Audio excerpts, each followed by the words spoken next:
Hey, everybody. My name is Kristen Voss, and I'm here to kick off National Family Caregiver Month, which is November.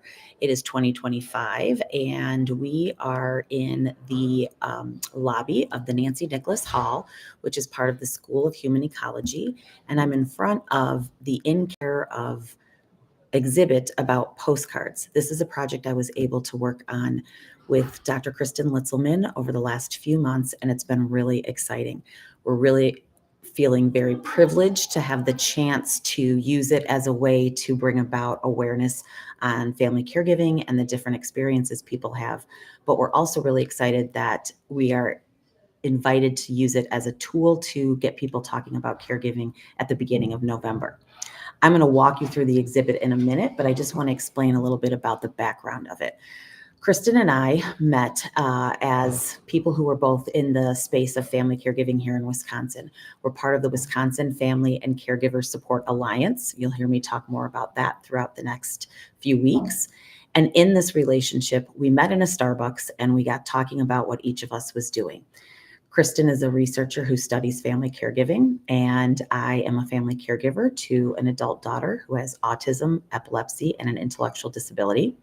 I'm starting a business called the Center for Caregiver Serenity, and together we got talking about what the interaction or the overlap of our different work and goals could be and has been. I kind of teared up after talking to her for a while and said, I didn't realize people would research me. You're actually researching me?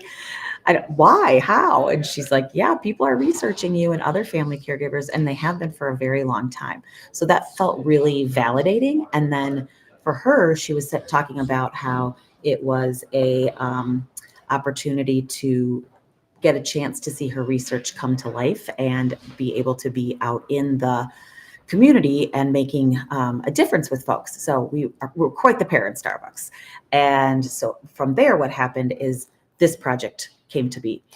We were talking about how it's important to have all the numbers and statistics about what's going on in the family caregiving environment, but what family caregivers themselves really need is an opportunity to get some of their feelings from the inside out. And Kristen really felt that art was a way to do that. And then she also wanted to be able to capture people in their moments of these big feelings and big emotions, not when they were just filling out surveys, in a general sense. So the Caregiver Postcard project was born. Let me take you over to the first display case. We're gonna walk a little bit with the cart, so we're gonna be moving. I hope I don't get you too sick.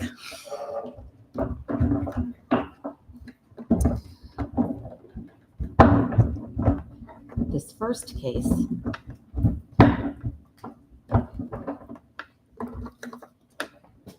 is where we open the exhibit with, essentially. It's about the joys and challenges of caregiving. I'm going to read you what the sign in the back of the display case says. Caregiving, giving extra help to family members or friends with health problems or disabilities, is a nearly universal experience. Caregiving tasks stretch our usual roles: partner and also healthcare coordinator, neighbor and chauffeur, parent and advocate, grown child and personal care assistant. Many of the people around you right now are providing care for others, even if they wouldn't call themselves caregivers. As we provide caregiving, we are in care of many things: the health and well-being of our loved ones, the logistics of family life and medical care, and our own sense of balance and normalcy. Caregiving can be hard and beautiful at the same time, punctuated by feelings of deepest despair as well as overwhelming gratitude. The words and images of caregivers shown here shed light on the interconnected moments of joy and challenge. Honoring their words puts us in care of caregivers. And today, what I want to bring out from this case is my personal experience as a caregiver. Is oftentimes people say to me, it must be so hard. You have so much on your plate. It feels like you never get a moment off. And some of that is true, but there's also a piece of joy to being my daughter's mom, but also my daughter's family caregiver. She's taught me a lot, especially in terms of patience. The best lessons I get from her today are how to live in the moment. She is somebody who swings in her swing, listens to music, and is just doing everything that all our mindfulness apps are telling us to do, which is to just be in the moment. So there's a lot of joy to the caregiving that I get to do for her. In our journey, in our exploration of caregiving, we wanted people to be able to get out their feelings about how it's hard and challenging, because we want people that have power, decision makers, legislators, hospital officials, employers. We want them to understand the types of challenges that come with caregiving so they can create better and more flexible policies and practices to support us. But we also don't want to be a group of victims. We don't want to be a group that feels like all we're doing is whining, when oftentimes the people we're taking care of have it even harder than we do. And we are given these opportunities to have really deep, meaningful moments with our care recipients. One of the postcards that came in, we disseminated postcards all over the state asking people to capture moments of either joy, challenge, or gratitude.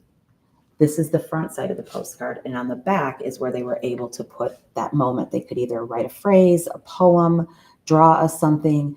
You can see somebody actually submitted a whole collage, and it was just really great to get all these different things. My favorite postcard in this one is this one that says, I'm going to read it to you now. Oops, that didn't go smoothly. Some more technical difficulties. I had a difficult relationship with my alcoholic father, and it worsened with his dementia, but I was the only one to show up for him. Now at the end of his life, we say, I love you. That's pretty intense, right? And that really gets at how caregiving can provide opportunities for things that we didn't necessarily expect in our relationships with people that are important to us. All right, we're going to move to the second one. And this is about transition. And that's why it's in the middle. The second case is about liminal spaces. Caregiving can feel like an in-between, a time of ambiguity, uncertainty, and ceaseless waiting. We look the same, but everything feels different. We are here, but our mind is there. We are not who we once were, but do not yet know how to be someone new. In this way, caregiving is a liminal experience. Liminal spaces are thresholds, places of transition. These spaces are often represented by arches, hallways, doorways, or empty rooms. These spaces can feel lonely, even unsettling, but they are spaces of opportunity as well. Liminal spaces offer us a moment to pause and reflect, to prepare ourselves for whatever will come next. In caregiving, this sense of liminality gives us a chance to take stock of our habits and values. We can let go of that which no longer serves us. We can slow down, rest, and rebuild. We can become ready for what is yet to come. And over here, on the side, there's a shadow box, and inside there, the card says, the definition of intense caregivers is earth angels. And then there's an ornament in the shadow box that was created as part of a hospice care fundraiser in the 1990s. And the ornament is the shape of an angel. I'm going to move us now to the third case and final case. Sorry that you're going on a trip with me, but I really, really wanted to broadcast from here because I really wanted caregivers to be able to see how this exhibit is impacting folks. So as I explained, we disseminated the postcards. We got a bunch in that were physical postcards, and then we also had an online opportunity for people to submit there. And one of our assistants, Ashley, took a lot of that text and either put it onto postcards or typed it into an online web version of this whole display case and this whole exhibit that is in the works. We're going to have that out and be able to share that link and all of the links to different resources that we have here in the exhibit as soon as we are able to get that complete. Many of the resources we're sharing in the exhibit are here in the drawers. It's really difficult to show you, but I want you to know that underneath here, there are resources for caregivers about different grants, books, stats, just to help them, again, feel that they are seen and heard. This third case is about how caregiving shapes us. And this one, I will be honest, has really resonated the most with me. This is the one that I kind of put the most thought and direction into, because in my own journey, I'm really beginning to recognize how caregiving is now become a part of who I am and who I want to be. I am a retired teacher, and from here, this next chapter, I'm starting that business, the Center for Caregiver Serenity, because in my own journey as a caregiver, I came to a place where I recognized I had to see what things I had control over and what things I didn't. And the serenity quote, prayer, whatever you want to describe it as, really displays that for me or illuminates that for me. I'm going to cite it for you in case you're not sure what I'm talking about. Grant me the serenity to accept the things I cannot change, the courage to change the things I can, and the wisdom to know the difference. So in my work, I'm leaning into that wisdom piece. I'm leaning into trying to help caregivers like myself and others just recognize, where do we have to accept things? And where do we have to keep finding the courage to change either ourselves or the circumstances? And so this project has given me that opportunity to help caregivers talk about what's where we actually have our say, right? Where is our reaction, and how can we look at that reaction and recognize that that's all we really have control over? But what does that mean for each of us individually, and then also for our care recipient, and then last for our community at large?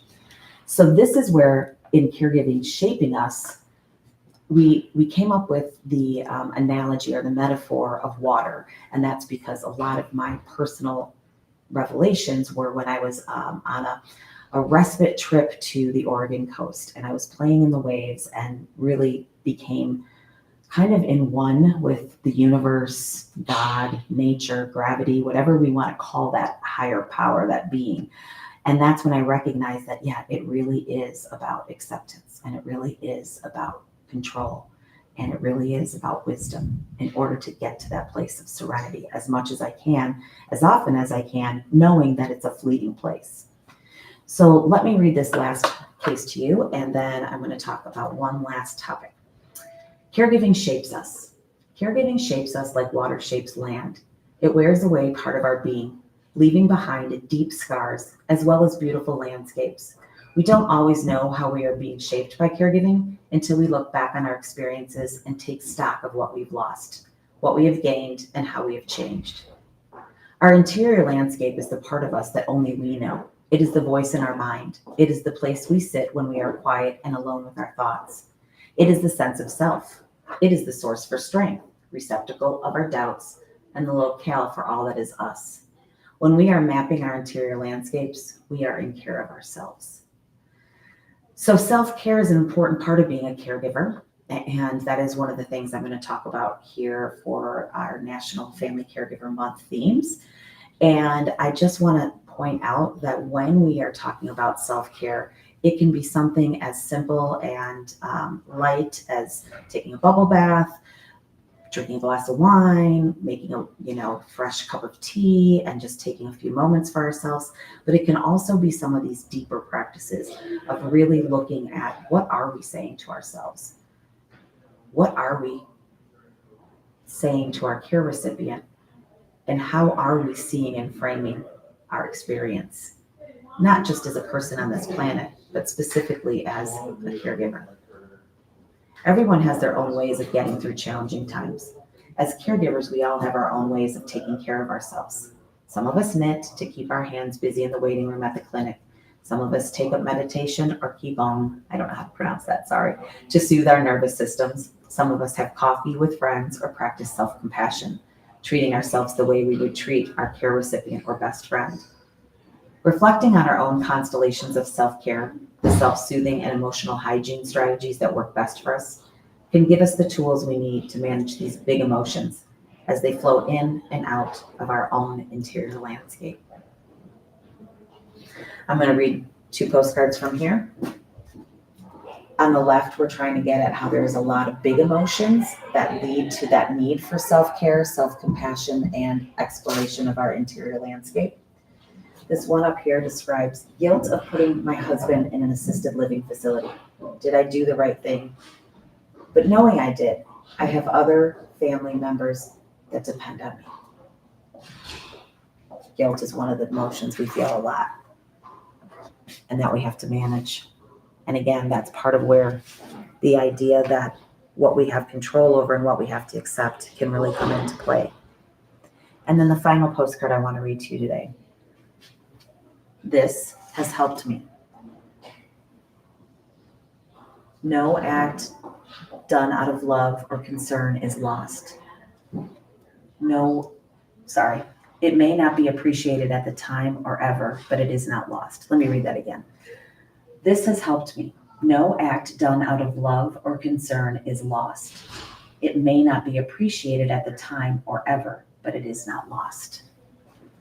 Really powerful points there. Okay.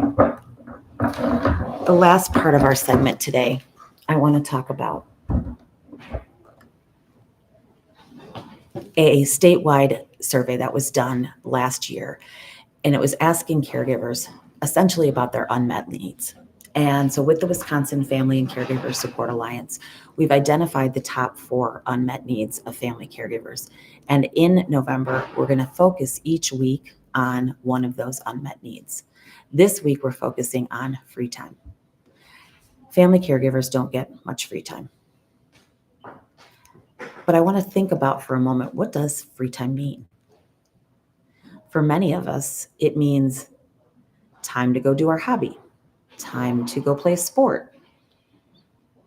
For me, it oftentimes means time to just stare out the window and just be. Not with a meditation app or a mindfulness app on. Not even necessarily am I aware of it. Sometimes I'm just doing it and I'm realizing, I needed that. I needed those moments to stare outside at the tree and just peace out. And I had the free time to do it. So sometimes we're getting free time and we don't necessarily know it. And it might be important this week and this month, if you're a family caregiver, to see that there's moments in the car. There's moments before you fall asleep. There's moments when you first wake up. There's moments where you might be staring out the window. And those are moments of free time. And just name them so that the resentment doesn't build up, right? So that you do recognize that at times you are taking care of yourself. But free time is not a time when you're doing other things that are requirements, that are chores. Free time is your intentional, unstructured time. Free time is your time to rest. And resting looks different for all of us. Again, it might be a nap for you.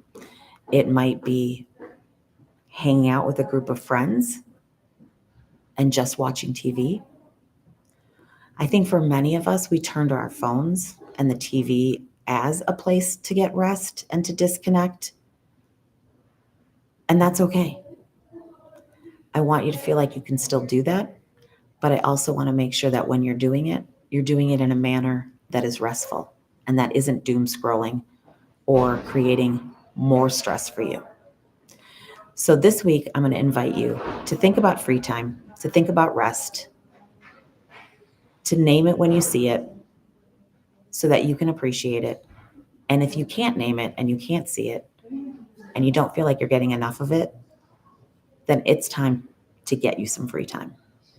And in the weeks coming up, we'll talk about how do you get help?